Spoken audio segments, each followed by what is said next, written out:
大叔天天擦玻璃，却怎么都擦不干净，也不是爱干净，是因为最近换了窗户后，玻璃上就凭空出现了一个奇怪纹路，纹路非常清晰，看着就像一个巨大的指纹，怎么擦都擦不掉。即使换了窗户，这指纹仍会重新出现。因为大叔的房子在深山里，难不成真的有什么不明生物偷偷留下的吗？装个监控看看吧。一夜过去了，怪物没出现，却出现了更怪的事，指纹凭空消失了。大叔却并不惊讶，说之前也发生过这种情况，只要是晴天，指纹就会消失，反之阴天指纹就会很明显。大叔说再等等吧。来到傍晚，这指纹果然准时出现。有人怀疑是傍晚室内外温差变大，从而在玻璃上出现的冷凝现象，但这东西根本擦不掉，而且只出现在这一块窗户上，所以不可能是冷凝现象。那现在怎么办呢？大家去找卖家咨询，卖家说了一些有的没的，一副不耐烦的表情，最后说可能是厂家用吸盘搬运玻璃中留下的痕迹。大家又来到玻璃厂家，果然就看到了这种搬运玻璃的专用吸盘，吸盘也确实会在玻璃上留下痕迹，但这种痕迹是能擦掉的，跟大叔家的根本不一样。就在大家一筹莫展之际，瑕疵品玻璃的存放方式引起了大家的注意，上面出现的纹路和家里指纹不能说是很像，只能说是一模一样。厂长解释说，刚生产出来的玻璃很热，需要在下面垫上一层厚厚的油纸，大家隐隐感觉这层油纸可能就是谜团的关键。带着油纸找到专家，专家分析半天，又说了一大堆我听不懂的。总之结论就是玻璃上的纹路还真是油纸印上去的。刚开始纹路还是能擦掉的，但一些瑕疵品玻璃在露天环境中存放时间一长，这纹路就会深深印在玻璃上，是很难擦掉的。工厂为了利益最大化，会把这种超大的瑕疵品玻璃做成小一点的窗户玻璃。恰巧大叔买的窗户玻璃就是用这种瑕疵品做的，于是就出现了这种怪现象。至于这纹路在晴天时消失，是由于温度升高导致的。知道了怎么回事，这下不用再换玻璃了。第一次见面，大叔就在陌生人面前脱掉了袜子，这才看清大叔根本就没有脚趾甲。不仅如此，他连手指甲也没有，指甲的位置光秃秃的，地上的小东西根本捡不起来。开易拉罐是最痛苦的，更难以置信的是，他不能用玻璃杯喝水，一拿起来就会滑下去，杯子在手中反复滑落。节目组怀疑大叔是故意的，大叔却说自己没有指纹，光滑的东西根本拿不住。大家一起按手印，大叔的手印模糊一片，真的看不到任何纹路。由于缺少指甲的保护，轻轻按压手指就会带来剧烈疼痛。然而大叔的工作却很依赖手指，他是一名汽修工，工作需要一直动手，就连缠个线圈都会疼痛难忍，哪怕一个小小的失误都会给他脆弱的皮肤造成不小的伤害，手上也总是伤痕累累的。因为要养活一家老小，他就这样忍着疼痛工作了30年。医生说他患有一种名叫大疱性表皮松解症的罕见疾病，由于是遗传性的，所以没有根治方法。其实这些大叔都无所谓，他在意的是女儿。女儿出生的时候，他做的第一件事就是检查女儿的手指，看到女儿有着正常指甲，大叔激动地哭了。他不想让女儿承受和自己一样的痛苦。现在大叔最喜欢做的就是帮女儿剪指甲，女儿也很懂事，每天都会帮父亲包扎伤口。안 다치게 안 다치게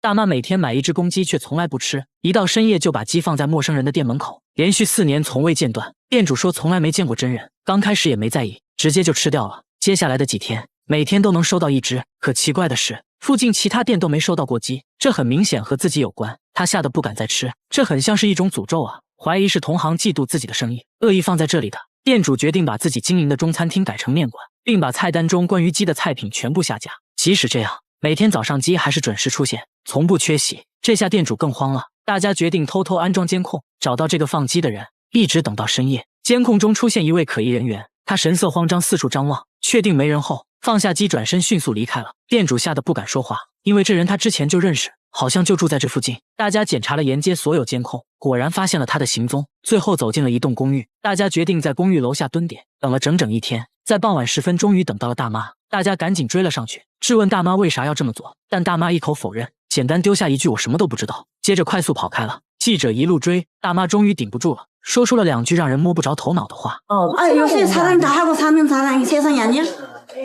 아무개라도 다 사랑하고 사는 세상이 아니야? 这是啥意思呢？原来是大妈认为来韩国工作的人不容易，看到中餐厅就有种莫名的好感，觉得应该帮助来韩国的中国人，分享一点自己的爱。事了拂衣去，深藏功与名。在大家的撮合下，大妈和店主终于见了面，沟通下来误会解开了。店主现在可以放心经营中餐厅，大妈也不用以这种怪异的方式继续散播爱了，省流。我觉得像剧本。22岁小伙每天在背包里装一袋沙子，走到哪都带着，家里米缸内也装满了沙子。吃饭时他从袋子里掏出来一些，抓上一大把就往嘴里塞，吃得一脸享受。这就是他今天的主食。吃完还张嘴让大家检查了一下，他说沙子吃起来口感很脆，还有点甜，怕大家不信，小伙还想让一旁的大叔试试。大叔也不含糊，抓起一把就要往嘴里塞，接着露出了关怀智障的眼神。妈的，这不神经病吗？小伙说每天带一袋沙子，是为了能随时随地给自己补充能量，一旦困了累了就要吃，吃上一口整个人都精神了。他没事就去工地吃自助餐，工地上的沙子新鲜可口，品类多量还大，这种红沙是最好吃的。不过今天吃起来感觉有股骚味，有点奇怪。他转头又来到另一堆沙子前，看起来好像是新品，还真没吃过，抓起一把先尝尝咸淡。总结下来，白沙比较咸，红沙比较甜，根据周围小动物的多少，味道也会有所变化。不过说起他吃沙子的原因，却很令人心酸。小时候他家里很穷，3天饿9顿的，饿得实在受不了了，就想着吃沙子来缓解。这一吃不要紧，意外打开了味觉新世界，就这样还吃上瘾了。大家千万不要模仿哦。大爷只是给挖掘机轮胎打个气，却引来一群人围观，都不可思议地看着他。只因大爷有个绝活，用嘴给轮胎充气，竟然比打气筒还好用。家里的暖水袋被他当成气球吹，几下就能吹爆。他平时就用肺活量检验暖水袋质量，被他吹爆的暖水袋不计其数。平时出门都随身带着一个橡胶软管，看见没气的车子，他插上管子就是一阵吹。大爷只有一个信念，只要有他在的地方，绝对不允许没气的情况。大爷说这都不算什么，还有更厉害的，他可以给卡车轮胎充气。大家决定做个实验，一边用打气筒，一边大爷用嘴吹，看谁能把轮胎吹爆。比赛开始，大爷这边轮胎肉眼可见的变大，一旁7个成年人轮番用打气筒，但轮胎的鼓起程度还不如大爷用嘴吹得快。5分钟后，大爷已经把轮胎吹得硬邦邦，一旁的轮胎却还是扁扁的。很明显大爷赢了，但他却并不满意，说要升级挑战，把一个铁架子放在轮胎上，上面又站了20个小伙子，他要在负重的情况下把轮胎吹爆。但不得不说，咱们中国的轮胎质量属实不错。大爷吹了10分钟，硬是没吹爆。大爷倒也没太往心里去，表示不会停止挑战自己。这不，今天他就想要挑战极限，吹挖掘机轮胎。很快就引来一群人围观，大家都觉得不可能成功，大爷却气定神闲，坐着吹了几下，轮胎竟然纹丝不动。很明显这次挑战确实不一般。只见他站起来半蹲马步，稳扎稳打的吹，轮胎终于有了点起色。毕竟是挖掘机轮胎，吹到一半的时候最困难，几口下去轮胎也没啥变化。大家不停给他加油打气，大爷擦了擦汗，接着青筋暴起一阵猛吹，终于把轮胎吹了起来。大爷一脸傲娇地说，自己才66岁，还能再吹他个10年，只要有我在的地方就不允许出现打气筒。大姐每天洗澡必须穿着自制的铠甲，洗一半的时候就要站在马桶上，说这样做是为了保命。家里堆满了各种杂物，在家只能爬行，所有东西都用塑料袋包着，屋顶也蒙上了大片的塑料，边边角角还包上了锡纸。大家都非常不理解。跟他来到卧室，大姐终于放松下来，摘掉了帽子，这才发现帽子是用区别针做成的，看起来足足有几万个，戴起来非常重。大姐就这样戴着帽子生活了10年，她到底在躲避着什么呢？大家建议她脱掉铠甲生活，大姐显得非常担心，犹豫再三，决定脱下来试试。没过1分钟，她突然把头埋在毯子里，显得非常焦虑，说自己疼得受不了了。接着快速穿上了铠甲，这才慢慢平静下来。大姐解释说自己能感受到电磁波，房子里充满了电磁波，微弱的电磁波就会对自己造成伤害。她所做的一切都是为了屏蔽电磁波。可奇怪的是，大家并没有感受到什么电磁波，用专业仪器一测，辐射量远低于安全标准，也就是说，这微弱的电磁波并不会对人体产生伤害。大姐非常不解，因为自己确实能感受到电磁波的伤害，这其实就没啥好说的了，直接看心理医生吧。沟通下来才知道，在她年轻的时候，被一个陌生男人跟踪长达半年，会在半夜敲她的门，还经常给她发骚扰信息，感觉自己时刻都在被监视。从那之后，她变得敏感多疑，以至于都能感受到手机发出的辐射。她以为随着时间的流逝，自己会慢慢好起来，没想到却变得越来越严重。医生建议大姐要直面内心的恐惧，即使暂时无法克服，也要学会和恐惧共存，学会接纳自己，慢慢就会好起来的。这是一种长在树上的酒，为了采集这种酒，很多人冒着生命危险，仅靠一根绳子穿梭在高大的树木之间，小哥浅尝几口，味道一言难尽。这种酒就是棕榈汁，采集用到的工具就是一把刀和一个装酒的容器，顺着用椰子壳绑定的节点，一点点往上爬，来到树冠后，将棕榈树花序头部切开，把罐子套在花序顶端，来回敲打几下，用来刺激汁液分泌。敲击手法和力度会影响流出汁液的多少，几个小时后就能收集到少量的棕榈汁。为了能快速收集到棕榈汁，他们不会爬上爬下，而是把棕榈树用绳子链接起来，采完一棵树，顺着绳子就来到了下一棵。要装满1桶棕榈汁，他们一次至少要采集10棵树，一天就要采集2次，把刚采集的棕榈汁经过过滤，等它自然发酵，放几小时就成了棕榈酒。闻起来有一种很淡的酒味，喝起来酸酸的，好处就是很利尿，因为棕榈汁含有糖分，所以也可以用来熬糖。把收集到的棕榈酒过滤一遍，在路边等着收酒的小贩上门。这种酒非常抢手，一手交钱一手交货，今天的付出得到了回报，这就是斯里兰卡菜酒人的生活。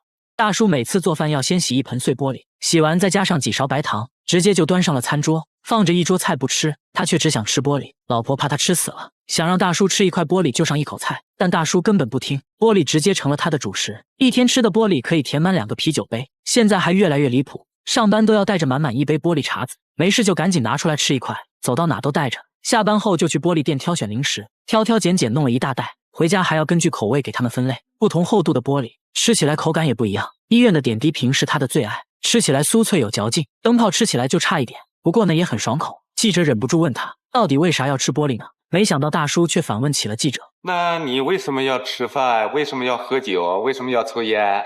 喊嘎叽嘛，这个嚼一口非常香。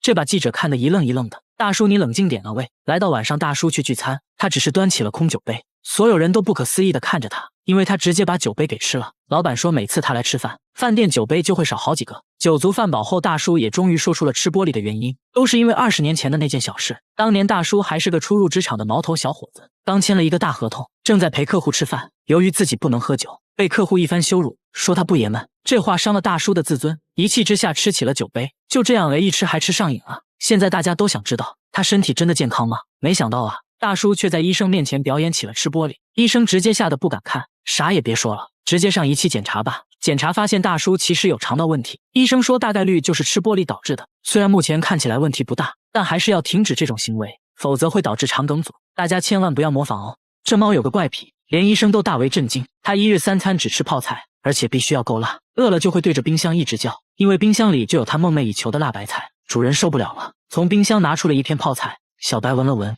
几口就吃完了。看起来一片泡菜根本不够吃，主人又把泡菜和米饭拌在一起，给他做了个泡菜拌饭。但小白很挑剔，只吃了拌饭中的泡菜，一粒米饭都没吃。主人说小白是流浪猫，刚捡回来的时候他什么都不吃，直到拿出泡菜的一刻，他竟然两眼发光，一直叫个不停，才知道这猫喜欢吃泡菜。我们都知道韩国人喜欢吃泡菜，难道韩国的猫也都喜欢吃泡菜吗？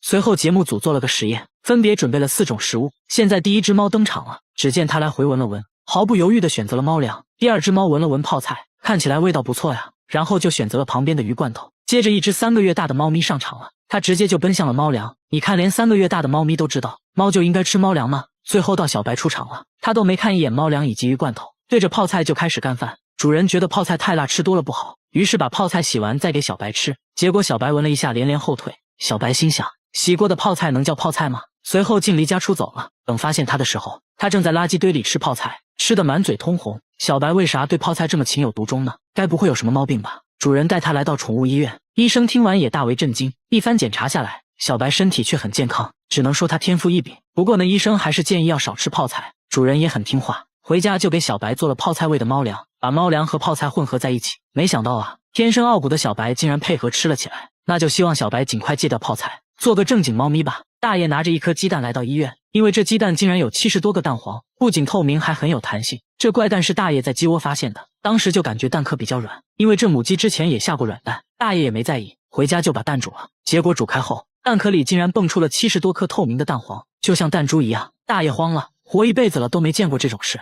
连忙把鸡蛋拿给村里人看，村民都很震惊，认为这是不祥之物，还让大爷赶快处理掉。那现在咋办呢？大家带着这颗怪蛋找到了有着30年养鸡经验的养殖户，他凭借自己的经验一口断定这不是鸡蛋，说这70多颗透明的东西根本就不是蛋黄，毕竟这就是大爷在鸡窝里发现的，不是鸡蛋那是什么呢？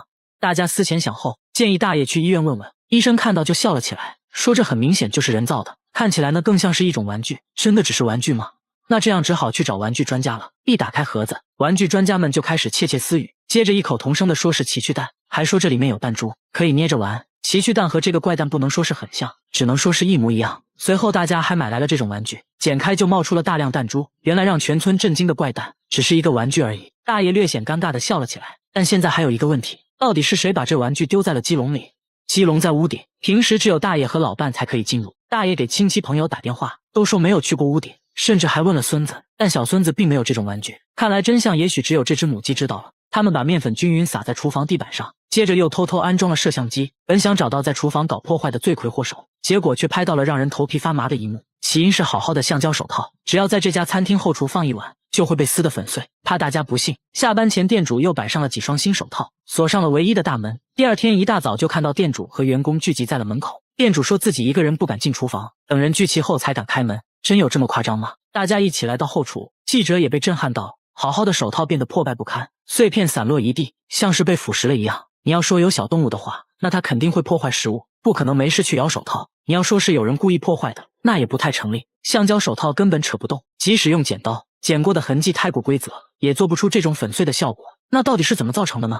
大家越猜店主越慌，最后大家想出一个办法，把面粉均匀撒在地板上，边边角角也不放过，又安装了摄像机，不管是人是鬼，这次一定能找到这个罪魁祸首。第二天大家一起来到后厨，不出意外手套又被撕成了碎片，关键地上干干净净，一个脚印也没有。这下大家更慌了，难不成真有那东西？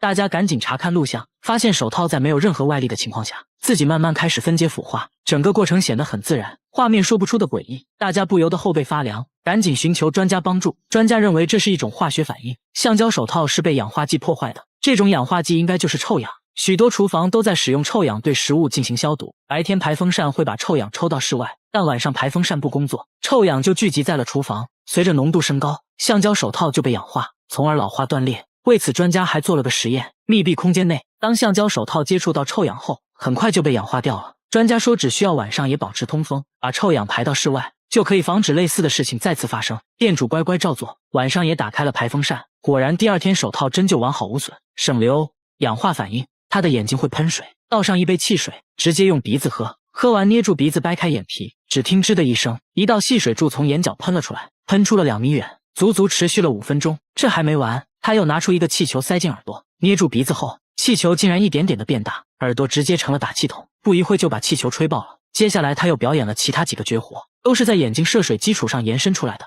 他说做这些就是为了好玩。之前看了一个狗血韩剧，非常感人，但很奇怪，看着看着家里的天花板突然开始漏水，但外面并没有下雨啊。原来不是天花板漏水，是自己的眼泪喷出来了。这才知道自己还有这种绝技。从此他开始不断挑战自己，从刚开始喷得很短，慢慢到现在能喷2米远。现在他还要做个更大的挑战，用眼睛喷水灭蜡烛。结果喷出来的水流太小，没有成功，对着镜子左看右看，不应该呀。接着打了几个喷嚏疏通鼻腔，又试了几次还是不行。原来小哥是感冒了，他表示等自己好了会继续挑战。听说世界纪录能喷4米，自己准备刷新下。校长当着全校师生的面竟然表演起了杂技，把气球塞进耳朵，捏住鼻子后气球瞬间就爆了。不仅如此，把软管一头插入耳朵，另一头对准蜡烛，一口气就吹灭了20根。拿纸巾靠近耳朵，纸巾被吹得来回摆动，大家都怀疑他耳朵里安了个吹风机。大叔微微一笑，说其实很简单，只要捏住鼻子用力憋气就行了。摄像小哥试了试，果然有用，很快就掏出来一大坨耳屎。这项才艺对大叔来说非常有用，只要涉及吹蜡烛的环节，那必须要用耳朵。儿子也熟悉大叔的套路，轻车熟路地接过软管对准蜡烛。对大叔来说，蛋糕上加点耳屎才美味。他说做这些就是为了好玩，小时候就喜欢吹树叶子，有次吹着吹着，一坨耳屎竟然飞了出来，正好落到朋友嘴里，这才知道原来自己耳朵还会出气，从此都没再掏过耳屎。大家都觉得他耳朵里的构造肯定和普通人不一样，来医院一看，他耳朵和正常人的还真不一样，并不是真有什么特异功能，而是有缺陷，轻微的鼓膜穿孔。所以在捏住鼻子憋气的时候，气体就从鼓膜里漏了出来。长期这样做的话，对鼓膜伤害很大，最终可能会导致耳朵失聪。大家千万不要模仿哦。他在厕所安了监控，正对着马桶，看到了让人头皮发麻的一幕。他并不是变态，这样做实属无奈，因为他家的厕所有点怪。晚上等一家人睡着后，厕所就会传来哗啦哗啦的洗手声，打开灯却什么都没有，但肥皂上却残留着奇怪的使用痕迹，地上也经常一片狼藉。你要说是有人的话，窗户都安装了防盗窗，根本不可能有人能进来。这怪异的现象整整持续了半年，搞得一家人精神崩溃，甚至怀疑是被什么不好的东西缠住了。实在没招了，只好在厕所安装了监控。只见有个黑黑的东西在众目睽睽之下从马桶里钻了上来，仔细一看竟然是只大老鼠。难道一直发出怪声的就是它？这老鼠来到地面直奔香皂，咔咔造了几口后开始疯狂破坏，嗨完后顺着马桶又走了。看到这里，大姐突然菊花一紧，说有次半夜上厕所就感觉被什么东西顶了一下，想想都觉得后怕。关键他家住18楼，这老鼠是怎么钻上来的呢？专家解释说，老鼠是会游泳的，而且马桶下水道是 S 型的，老鼠可以很轻松地顺着管道爬上来，要抓它呢也很简单，一张粘鼠板即可。他们围着马桶放了4个，就等老鼠上钩了。没想到这只杰瑞非常聪明，他意识到了不对，左闻闻右看看，犹豫了好久，最终绕过粘鼠板跳了下来。毕竟经历过大风大浪，板子上的美食也不能诱惑他，他竟然推开了粘鼠板，一个风骚走位，又溜回了马桶。大家决定用另一种方法阻止他。在楼下总管道上安装了防回流输水阀，只能朝一个方向打开，老鼠就爬不上来了。这下终于可以安心的拉屎了。这佛像每天在流血，从额头到后背都不断往外渗，这血越渗越多，看着吓人。他们把佛像放在太阳下，用摄像机对着，这血就在众目睽睽之下渗了出来。佛像里面看来有东西啊，用榔头一敲，里面发出的声音更让大家确信，佛像里面绝对装满了东西。佛像是别人送他的，刚开始就额头上有一点点液体，大妈也没多想，顺手就给他洗掉了。但他万万没想到，接下来佛像全身都开始渗血，才明白过来这佛像不对劲。大妈这下彻底慌了神，因为听说佛像流血泪必有大灾，在记者的帮助下找到了木雕师傅。师傅捧着佛像左看右看，也懵了，说从来没见过会流血的雕像，感觉这更像是一种诅咒。这下大妈更慌了，最后实在没办法了，大家找到专家对佛像进行取样检测，结果显示佛像表面有很多细小的孔洞，渗出的粘稠液体其实是树枝，也就是说这佛像就是用一整块松树树枝做成的，而且里面也没有干透，所以才会一直渗出红色的树枝。听到这里，大妈终于松了一口气。他吃面包要提前准备2包纸巾，因为他一吃东西就会流泪，怕大家不信，他直接吃起了热狗，一口下肚，果然眼泪刷刷的下来了，就跟演戏一样，而且越好吃流的越多。吃米饭不会流泪，吃炸鸡就会流，这都成了一种指标。公司聚餐都会让他先吃，根据流泪情况判断食物是否美味。更奇葩的是，小哥吃东西只有左眼会流泪，而伤心想哭的时候就换成了右眼流泪，2只眼睛分工明确，你就说神不神奇吧。据他妈妈说，他从出生就这样，2只眼睛很少有同时流泪的情况，如果有的话，那就是一边在伤心一边在吃东西，2只眼睛就都会流泪了。反正医院也去了，都没发现什么问题，医生认为是属于神经类的问题。接着在他眼睛上贴了2张试纸，再让他吃下2块糖果，紧接着试纸就湿了。试纸显示他眼睛流出来的其实是口水。医生说这是一种叫做鳄鱼眼泪的疾病，是由于面神经麻痹，唾液神经和泪腺交织在了一起。确切的说，眼睛流出来的应该是口水，但对健康没太大影响，可以不用管它，只是有点恶心而已。小哥本人觉得这还挺好的，可以成为聚会的谈资，供大家一乐也不错。他们用屋顶上的瓦片做镜子，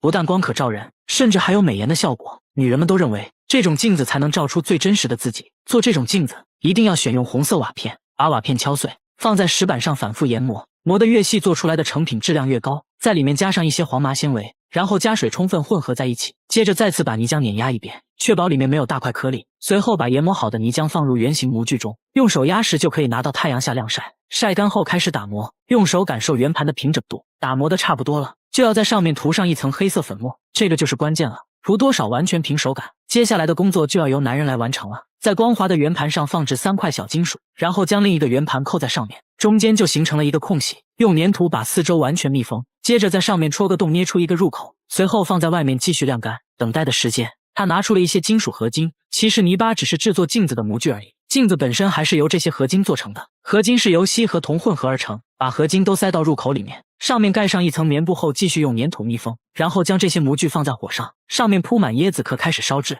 就这样一直加热1小时，通过听声音来判断金属是否融化。合金融化后就要慢慢翻转一下，让融化的合金液体填充模具中间的空隙。等模具冷却下来，敲掉模具，镜子毛坯已经锻造成功。不过现在还不能反光，需要经过几轮抛光，但首先要把毛坯修剪成合适的尺寸，尺寸不同价格也相差很大。最受欢迎的种类是手持的小镜子。修剪完成后，用湿砂纸开始打磨，镜子表面出现光泽后，在上面滴上椰子油继续打磨，直到镜子可以清晰地照出自己。随后把镜子放入镜框粘合在一起。这还没完，最后还需要用天鹅绒布抛光，在背后贴上自己的 logo， 这样一个昂贵的手工镜子就完成了，能更好地照亮你的美。